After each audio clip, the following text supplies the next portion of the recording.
Este segundo episódio tem como cenário a Lapa da Marujo.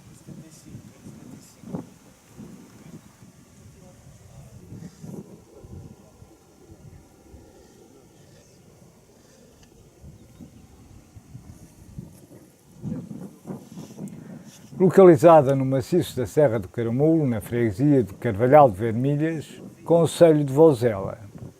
Estava a decorrer um trabalho de escavação arqueológica e o acontecimento decorreu no dia 15 de julho de 2016. Ficámos logo curiosos em saber para onde terão andado os antepassados nesta região de Lafões.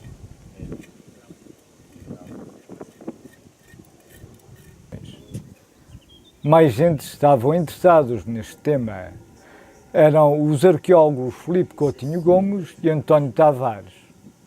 Fomos ouvir o responsável do acontecimento, o professor António Faustino Carvalho, da Universidade do Algarve. Ora bem, nós estamos aqui a escavar nesta anta, no fundo por iniciativa da própria autarquia, que teve a ideia de promover a realização de um projeto de investigação científica e apoiá-lo do ponto de vista logístico para o estudo do património histórico e arqueológico do concelho de Vozela. Formámos para isso uma equipa que reúne investigadores de várias universidades, principalmente Coimbra, Universidade Nova de Lisboa e do Algarve, em várias valências. A minha, concretamente, é para o estudo da ocupação pré-histórica deste território. E dentro desse plano que nós gizámos na altura, há um ano atrás, e que foi aprovado pelo Ministério da Cultura ainda há pouco tempo, há um mês mais ou menos, foi quando recebemos a aprovação do PIPA, como se lhe chama, e portanto que iniciámos escavações nesta anta, por duas razões que eu até já tive a oportunidade de conversar aqui com os colegas, que é o facto de ela já ter alguma infraestrutura construída aqui à volta, o passadiço que permite o acesso de visitantes que queiram visitar os trabalhos arqueológicos, ter uma estrada com condições, uma lagoa artificial que lhe dá algum carisma adicional, embora ela seja artificial, e por outro lado, e talvez o mais importante, é que é uma anta que é conhecida desde os anos 20 do século passado, porque foi descoberta por Amorim Girão, um natural aqui da região de Vozela, ele próprio era vozelense, e que, embora tenha dedicado toda a sua carreira universitária como geógrafo, era também um apaixonado pelo passado da sua própria região, e ele considerava a região a de Lafões. No fundo, a unidade territorial que ele estuda, para ele, é Lafões, o antigo município de Lafões, e não unicamente Vozela. E, portanto, isto é referido nos trabalhos dele e noutros investigadores posteriores, e foi essa razão, a ver este historial por trás, que me levou a optar por este monumento megalítico e não qualquer outro dos, se não me falha a memória, 30 a 32 sítios referenciados só no concelho de Vozela. Por isso, os objetivos da escavação, se me quiserem acompanhar um pouco até lá acima, eram essencialmente dois, neste primeiro ano de trabalhos arqueológicos. Um primeiro, enfim, e relativamente mais simples e óbvio, foi tentar compreender a arquitetura interna, a estruturação interna da mamoa que envolve o monumento, e por isso abrimos este corredor, esta sanja, desde a Câmara, desde os limites da Câmara, ou da suposta Câmara, porque um dos problemas que havia era a correspondência arquitetónica entre o início e o arranque do corredor e o fim da Câmara, que ainda não está para mim claro. Pelo contrário, até parece cada vez mais complicado, mas efetivamente o objetivo era esse. Portanto, a própria sanja prolonga-se para o interior deste espaço, já em frente à Câmara Funerária do monumento, é quase a mesma sanja, mas ali um contexto é completamente diferente, porque está já delimitado por esteios, se não estão indecisos, estão tombados, mas relativamente próximos da sua posição original. Aqui a mamoa, tanto quanto eu consegui perceber através desta sanja, é estéril, completamente estéril em termos de materiais arqueológicos, não aparecem lascas, não aparecem cerâmicas, aparecem carvões dispersos, mas depois na base ela parece ser totalmente pétrea, mas depois na base, no contacto entre as terras da mamoa e o solo original, aparecem, como estão a aparecer ali naquele cantinho, algumas cerâmicas de uma cozedura oxidante, portanto de tons avermelhados, lisas, lascas em quartzo, e apareceu uma pequena lasquinha em sílex. Portanto, não sabemos ainda o que significa, teremos que afundar abaixo do nível do solo original, e isso só será feito para o ano, porque vamos terminar as escavações hoje. Amanhã será para será para, enfim, tapar, e se hoje possível ainda iríamos tapar aqui a escavação. No interior da câmara, vocês até chegaram num bom momento, porque com o sol hoje a bater diretamente a esta hora no interior da câmara, dá para perceber alguns aspectos essenciais da estratigrafia, porque uma outra das questões que eu tinha, além da relação arquitetónica entre o fim da câmara e o início do corredor, era saber como é que elas se ajustavam, como é que as coisas se ajustavam, até porque a primeira impressão, que eu ainda não rejeito, mas que neste momento já começo a ter reservas sobre ela, é que o corredor teria eventualmente sido acrescentado posteriormente, porque ele parece ser relativamente irregular, quase sinuoso, e não se percebia bem a relação direta entre o corredor e a câmara, porque parece ser excêntrico ao eixo da própria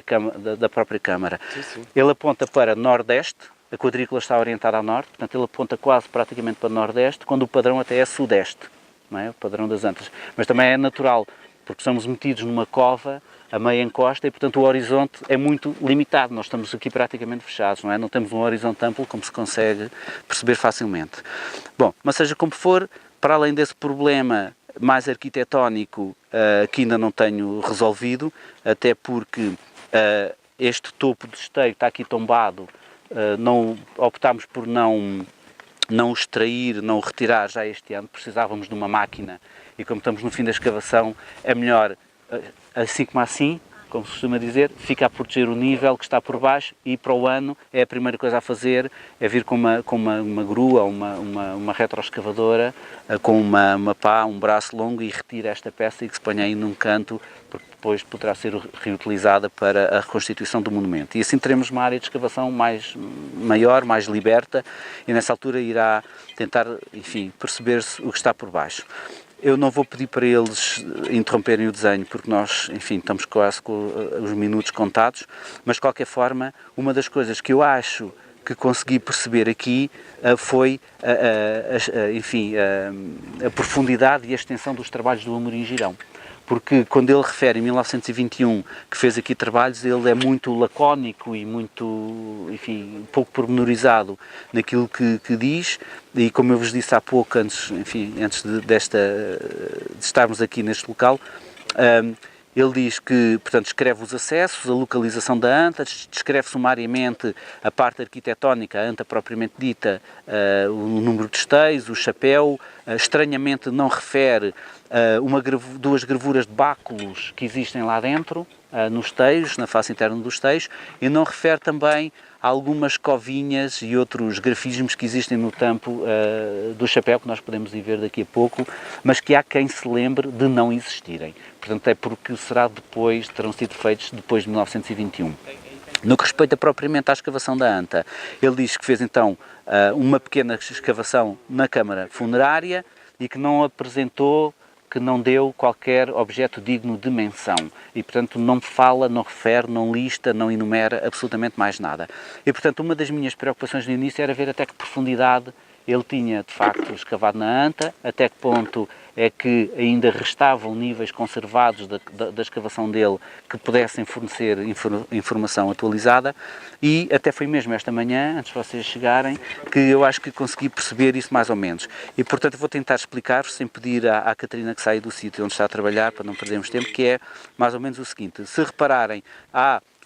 dois níveis mais ou menos lenticulares imediatamente abaixo da régua amarela, mais arenosos, e portanto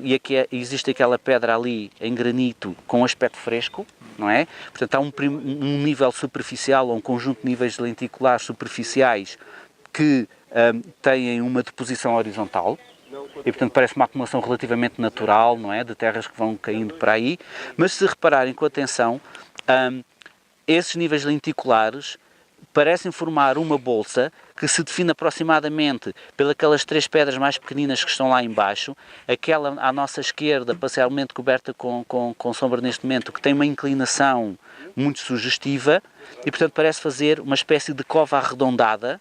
Não sei se conseguem perceber. Se seguirem os negativos das pedras, e as pedras ainda presentes no corte, parecem fazer um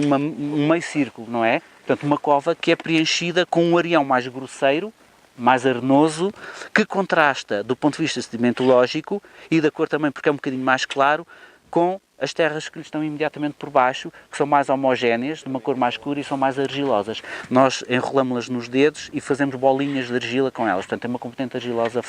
bastante forte. E esse nível está mais ou menos a embalar, por assim dizer, os teios partidos e fragmentados. Quando estivemos a escavar os níveis superiores, portanto, esta cova, o que é que nós encontramos? Encontramos cerâmica vidrada azul e branca, um prego em ferro, encontramos cerâmica que parece ser medieval, poucos caquinhos fabricados a torno, decorados com uma linha ondulante ao longo do bordo. Pelo aquilo que eu já vi, deve ser entre o século IX e século XIII, é muito inespecífico, mas parece medieval e fabricado a torno. Paredes finas, uma pasta redutora, muito negra também. Aparecem 3 micrólitos geométricos em sílex, 2 crescentes e um trapézio, e aparece um pendente de chorca de tipo sanguessuga, que é bronze final, e eu até contactei a Raquel Vilaça, que é consultora do projeto da Universidade de Coimbra, que diz que aquilo será final da Idade do Bronze, inícios da Idade do Ferro, século VIII, século VI. Eu enviei-lhe uma fotografia com o telefone e, portanto, teremos aí uma ocupação proto-histórica até o momento apenas indiciada por esta peça, por esta única peça isolada, em bronze. E quando ela apareceu, eu decidi começar a escavar em níveis artificiais, porque pensava que estava a atingir um nível, enfim, conservado do ponto de vista sedimentológico e que pudesse ter ocupações latentes.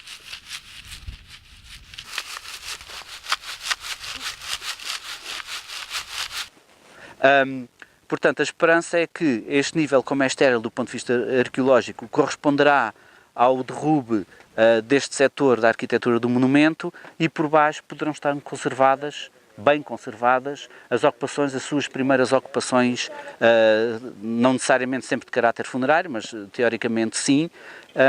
e que poderão remontar ao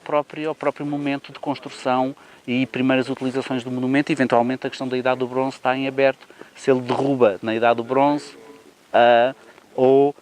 já antes da Idade do Bronze, e portanto o bronze é ocupado aqui, ou tem lugar por cima destes blocos. Uma coisa é certa, o Amerigerão não lhes mexeu, porque não o imagina vir aqui com maquinaria nos anos 20 para remover estes blocos, não é? E portanto ele que deve ter batido com a picareta ali e foi-se embora.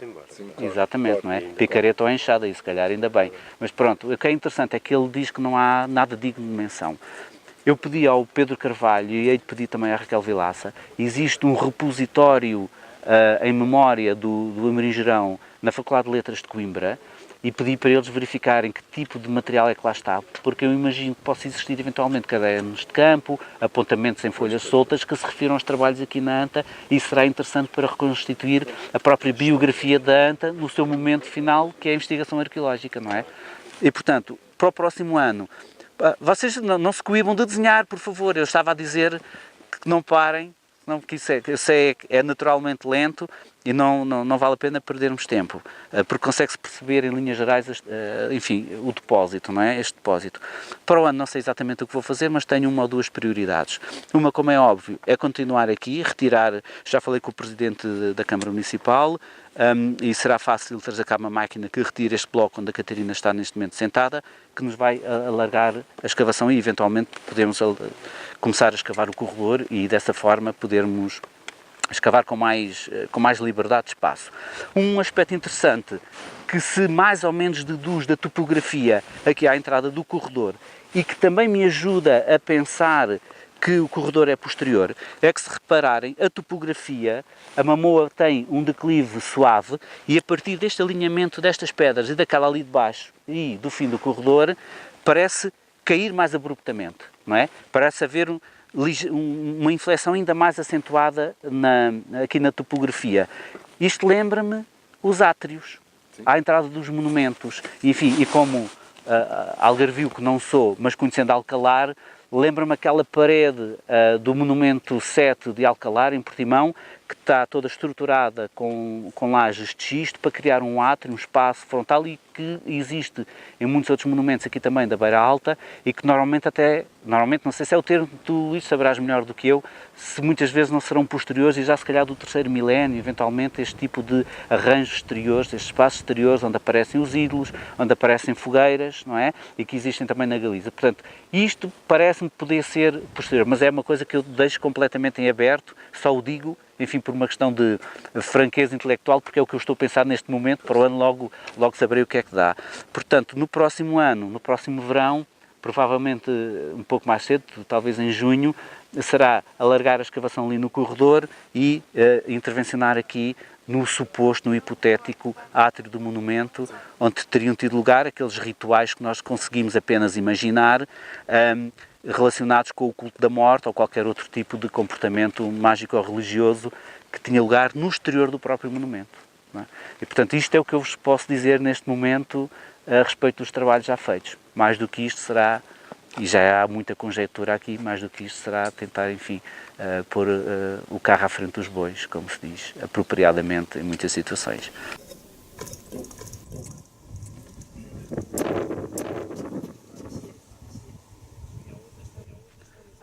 O que nos leva a concluir que